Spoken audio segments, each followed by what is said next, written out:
हो जाएंगे। यही वजह थी कि जहां देखा आईसीटी तो आईसीटी ख़त्म कर दिया, एसएमसी तो एसएमसी ख़त्म कर दिया, ये चार्ट वो चार्ट। मेरे चार्ट्स ऐसे हो चुके थे कॉम्प्लिकेटेड कि शायद नासा का जो डिज़ाइन मैप होता है ना, जो स्पेसशिप्स का, तो ऐसा ही चार्ट भी लगते थे, क्योंकि नॉलेज ज़्यादा हो गई।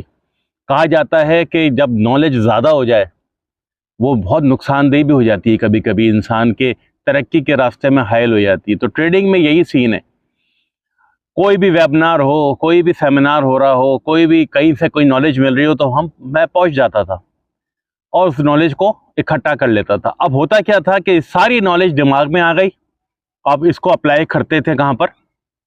चार्ट्स पे।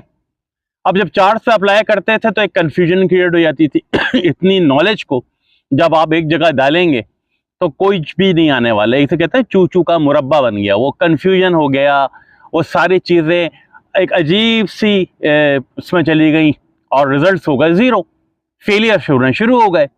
तो कभी कभी ज़्यादा नॉलेज, ज़्यादा पढ़ना, ज़्यादा अपने आप को इंटेलिजेंट समझना, ये भी नुकसानदेह होता है हर फील्ड के लिए, और ट्रेडिंग में स्पेशली। कीप इट सिंपल, एक मैसेज कि कीप इट सिंपल। ज़रूरी नहीं है कि नॉलेज ही आपको तरक्की दे। ट्रेडिंग के अंदर बेसिक नॉलेज होनी चाहिए।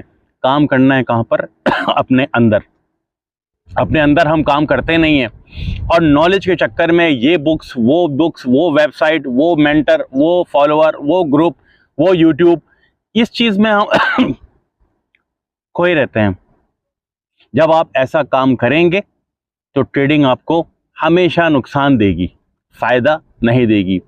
अपनी ज़िंदगी को, अपनी अप्रोच को, अपने ट्रेडिंग स्किल्स को बड़े सिंपल रखें। जब आप सिंपल की तरफ जाएंगे और अपने ऊपर काम करेंगे, अपने ऊपर काम के मतलब अपने डिसिप्लिन पर काम करेंगे, अपनी इंटेलिजेंस पे काम करेंगे, अपने हार्ट पे काम करेंगे, क्योंकि साइकोलॉजी तो हम समझते ही नहीं है। हमें तो दिमाग में बात डाल दी गई है कि इंडिकेटर पे काम करना है, हमें टेक्निकल पे काम करना है, हमें किताबें पढ़नी है, हमें एसएमसी देखना है, हमें आईसीटी देखना है। अपने अंदर कौन झांकेगा, उसका टाइम नहीं है। और इसका मतलब यही होता है कि 90% ट्रेडर मार्केट से आउट हो जाते हैं इतनी नॉलेज लेने के बाद। तो मेरा बड़ा सिंपल सा आपके लिए एक मैसेज है कि ट्रेडिंग की अप्रोच को सिंपल रखें, अपने चार्ट को सिंपल रखें। जब आप ये दो चीज़ें और अपने अंदर काम करें, अपने माइंड पे काम करें, अपने हार्ट पे काम करें, अपनी जो नफ्सियाती जो साइकोलॉजी है ट्रेडिंग पर, उस पे काम करें, देखें रिजल्ट्स कितने अच्छे आना